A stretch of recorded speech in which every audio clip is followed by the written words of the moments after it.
السلام عليكم ورحمة الله تعالى وبركاته. نبضي كلن حيسلة داوديال هالكني وأول بنادر أونلاين كسر دواد ورد قدام بيه كدع الصومالية عالمك قضوا بدأ ندين هيننا وحاكم ذا إثيوبيا إنك تجريتان كصومالي لان كان هذا شيء شيء كينيا يو صومالي لان حلي أي شيء يورنا يسو على كدع حيث الصومالية كينيا Somaliland oo si cadho leh uga hadashay warmurtiyeedkii ka soo baxay igad soona bandhigtay dabin oo farmaajo la damacsanaa madaxweyne Biixi madaxweynaha maamulka Jubbaland oo ku qasban heshiiska dawladda Soomaaliya kadib guuldaradii gaadhay Kenya dawladaha Masar iyo Itoobiya oo si wada jir ugu soo biiray dagaal siyaasadeedka Soomaaliya soona bandhigay musharax gaar ah oo ay wataan maxay tahay sababta xilka looga xayuubiyay taliyihiisa ee gobolka Gado heshiis uu la galay Axmed Madoobe iyo wararkii ugu dambeeyay xiisadda gobolkaasi wararka ka baxsan Soomaalida xilligan aan idin haynana waxaa kamid ah dawladda Iiraan oo heshay talo ku saabsan inaysan iska qasaarin fursad weyn oo xilligan ay haysato intaasi daawadayaal waa qaar kamid ah qodobada ugu waaweyn warkeena imika haatan isu diyaariya daawashada qodobadaas iyo kuwa kale oo faahfaahsan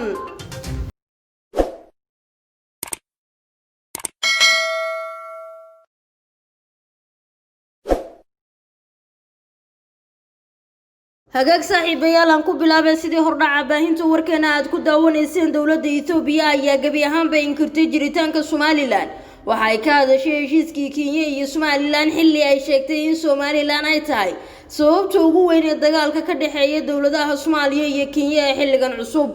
dawladda Itoobiya ayaa markii ugu horeysay si aan ka fiirsi lahayn waxa ay uga hadashay socdaalkii dhawaan madaxweynaha Somaliland Muuse Biixi uu ku tagay caasimada dalka Kenya ee Nairobi halkaas oo uu kula heshiiyay madaxweynaha dalkaasi Itoobiya ayaa sheegtay in heshiiska ay wada gaadheen Somaliland iyo Kenya oo ku rusii qaadaya xiisadda Nairobi iyo Muqdisho iyadoo si gaar ah u soo qaadatay qodob ku jira heshiiskaas oo dhigayay in dawladda Kenya qunsuliyad weyn ay ka furanayso magaalada Hargeysa ee xarunta Somaliland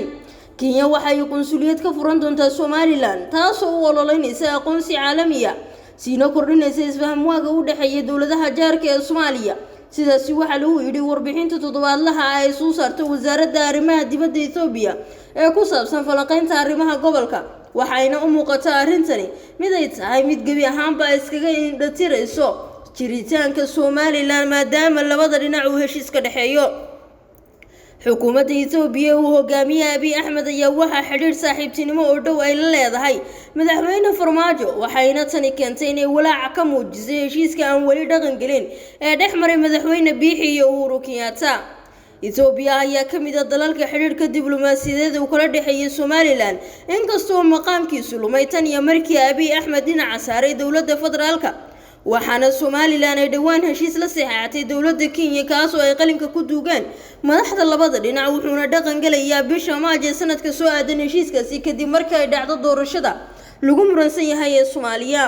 Kenya iyo Soomaaliya ayaa iyagu si weyn u sii kala fogaaday kadib markii xukuumadda Muqdisho xiriirka diblomaasiyadeed ay u jirtay Nairobi hayeeshee maalmihii ugu dambeeyay waxa socday dadaalo lagu dejinayay xiisadda labada dhinac iyadoo magaalada Djibouti lagu kala siiyay madaxda labada dawladood balse hadalka cusub ee ka soo baxay dawladda Itoobiya ayaa noqonaya mid wada kale u xaaraya xiriir xumada ka dhaxaysa dawladaha Soomaaliya iyo Kenya wali daawadayaal qaybaha hore ee wararkeena ayaa daawanaysan markana Somaliland waxa ay si cadho leh uga hadashay warmurtiyeedkii ka soo baxay shirkii igad waxayna soo bandhigtay dabin la sheegay in madaxweyne Farmaajo uu la damacsanaa hogaamiyaha Somaliland Muuse Biixi Cabdi la taliyaha arrimaha siyaasadda madaxweynaha Somaliland Ali Maxamed Waran Cadde oo warbaahinta kula hadlay magaalada Hargeysa ayaa waxa uu sheegay in warmurtiyeedkii igad uu ahaa mid aan qusaynin arrimaha Somaliland balse si qasab ah lagaga hadlay la taliyuhu waxa uu warbaahinta u sheegay in shirkii igad ee u socday dawladaha xubnaha ka ah uusan marnaba ahayn mid quseeya arrimaha Somaliland balse lagu soo hadal qaaday wada hadalka u dhaxeeya Soomaaliya iyo Somaliland oo muddooyinkii ugu dambeeyay fadhidaha kadib markii bilo ka hor uu ka furmay magaalada Djibouti balse aan wali la isku soo laaban siyaasi Ali Maxamed Waran Cadde ayaa waxa uu cadeeyay in madaxweynaha Soomaaliya uu dhowr mar hore jiray qorshayaal uu ku doonayay in dabin uu ugu dhigo Somaliland kaas oo qorshaha ugu weyn ku sheegay inuu doonayay in heshiis qarsoodi uu la galo madaxweynaha Somaliland Muuse Biixi Cabdi waxaana uu intaasi ku sii daray intaasi ay noqotay sababta ugu weyn ee keentay in mar kale ay sii kala fogaadaan Somaliland iyo Soomaaliya isagoona hadalkiisa ku soo gabagabeeyay in igad aysan macquul ahayn inay ka hadasho arrimaha wada hadalka balse loo baahnaa kaliya in kulankooda ay ku soo koobaan qorshaha markii hore loogu talagalay sida uu hadalka u dhigay si kama dambaysa ayuu dhambaal ugu diray dowladda federaalka Soomaaliya oo uu sheegay in Somaliland marnaba aysan ka aqbalahaynin inay ka tanaasusho mowqifkeeda aqoonsi raadinta waxa uu cadeeyay in shacabka ku nool deegaanada Somaliland marnaba aysan raali ka ahayn in dib loola midoobo Soomaaliya arrintaasina ay tahay waxaan dhici karin sida uu hadalka u dhigay mudooyinka ugu dambeeyay xiriirka ka dhaxeeya Somaliland iyo Soomaaliya ayaa sii xumaanayay marka loo eego dhaqdhaqaaqyo ay qaadisay xukuumadda Somaliland iyadoo taa beddelkeeda ay ka xumaanaysay dowladda federaalka Soomaaliya ee xilligan jirta hogaamiyaha maamulka Jubbaland Axmed Maxamed Islaam Axmed Madoobe ayaa ku qasban xilligan in heshiis buuxda uu la galo dowladda federaalka Soomaaliya maadaama guuldarro baahsan ay soo gaadhay dowladda aadka loogu xalinayay dhankeeda ee Kenya warar lagu kalsoonaan karo oo laga helayo magaalada Kismaayo ee xarunta gobolka Jubbada Hoose ayaa ku waramayay in hogaamiyaha maamulka Jubbaland isu diyaarinayo in safaran loo sheegin warbaahinta uu ku soo aado magaalada Muqdisho ujeedada safarkana waxaa lagu sheegay inuu qorsheynayo in heshiis buuxda uu la galo dowladda federaalka Soomaaliya gabi ahaanna uu shaaciyo inuu xiriirka u jarayo dowladda Kenya Axmed Madoobe oo dowladda federaalka Soomaaliya u xagrinaysa dhinaca Kenya ayaa hadii qorshahani uu noqdo mid dhaba waxa ay taasi noqonaysaa in dowladda federaalka Soomaaliya ay ka hor leexatay caqabadaha weyn marka loo eego dhinaca siyaasadda maadaama Jubbaland xilligan ay tahay mid ka mid ah caqabadaha ugu waaweyn aysan dowladda federaalka Soomaaliya ka talaabi karahaynin hogaamiyaha maamulka Jubbaland Axmed Maxamed Islaam Axmed Madoobe oo la shaaciyay dhawaan safar qarsoodiya oo kama dambaysa uu ku tagay Kenya ayaa waxa la tilmaamay in xukuumadda Nairobi uu si kama dambaysa kala hadli doono qorshahooda ku aadan deegaanada Jubbaland iyo sidoo kale gobolka Gedo waxaana wararka qaar tilmaamayaan hadii Kenya ay gacantiisa ku soo celiso gobolka Gedo inuusan macquul ahayn in uu Axmed Madoobe heshiis la galo dowladda balse hadii ay fiicnaato sida ay tilmaamayaan ilahan lagu kalsoonaan karo rajada Axmed Madoobe ee Kenya gabi ahaanba meesha ay ka bixi doontaa kulanka farmaajo madaxweynaha maamulka Jubbaland Axmed Maxamed Islaam Axmed Madoobe ayaa si adag u dhaliilsan dowladda federaalka Soomaaliya ee xilligan shaqaynaysa wuxuuna markasta ku celceliyaa in qaabaan wanaagsaneyn loo maro maamulitaanka dalka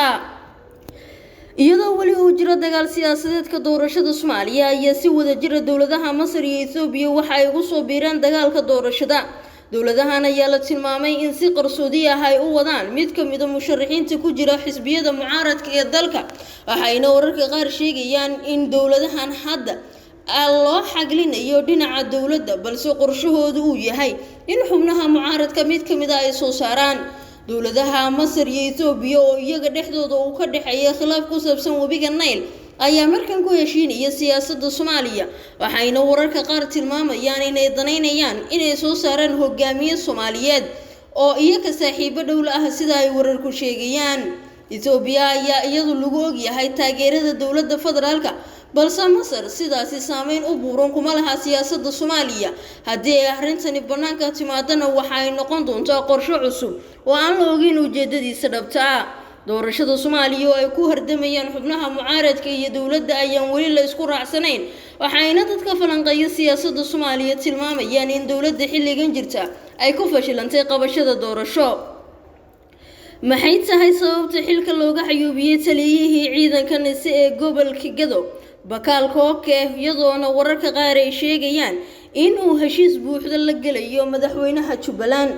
kadib khilaaf muddo ka dhex jiray taliyaha nabad sugidda gobolka Gedo Bakaal iyo gudoomiyaha gobolkaasi Cismaan Nuur Xaaji ayaa waxa ugu dambeyntii la gaaray xalka madambaysa iyadoo oo muddooyin ka hor Muqdisho looga yeedhay lana kulmeen saraakiil ka tirsan dowladda saacado ka hor wararka naga soo gaaraya gobolka Gedo ayaa tilmaamaya in xilka laga qaaday Bakaal iyadoo oo xilka uu ku wareejiyay taliye bedelaya isagoo lagu magacaabo Cali Xaashe munaasabada xil wareejinta ayaa ka dhacday Doolow waxaana joogay xubno ka tirsan dowladda federaalka Soomaaliya Gedo ayaa arrimaha la isku hayay waxa qayb ka ahaa maamulada degmooyinka oo Cismaan Macalimo shakhsiyaad saaxiibo ah oo u saftay cismaan nuur xaaji macalimo waa saaxiibka ugu dhoweey xilligan dowladda federaalku ay ku leedahay gobolka Gedo waxaana dadka falanqeeya siyaasaddu ay tilmaamayaan in Bashiir xilka looga qaaday kadib markii la arkay in xiriir wanaagsan uu la sameynayo hogaamiye Axmed Madoobe. ugu dambeyntiina saaxiibayaal dowladda Iiraan ayaa waxaa lagula taliyay inaysan iska kashifin fursad weyn oo ay helayso dalalka isku dayaya inuu sii jiro heshiiskii 2015 laga gaadhay barnaamijka nukliyeerka Iiraan ayaa waxa isku raaceen inay wax ka qabtaan suuragalnimada in Mareykanka lagu soo celiyo heshiiskaasi marka hogaamiye Biden uu la wareegay xilka. wasiirka arrimaha dibadda Jarmalka ayaa kula taliyay Iiraan inaysan iska khasaarin fursadan oo ah tii ugu dambeysay. dalalka xubnaha ka heshiiskan ayaa markii ugu horeysay muddo sanad ah waxa ay ku kulmeen qaab online xilli heshiisku uu ku jiro waxaana wasiirka arrimaha dibadda dalkaasi tilmaamay in Iiraan ay tahay xubin aan laga maarmin oo muhiim ah. guud ahaan saaxiibayaal war wixii xilligan dalkii dafaha caalamka aan idinka haynay waa inta nabadiino mar kale intaan kulmayno.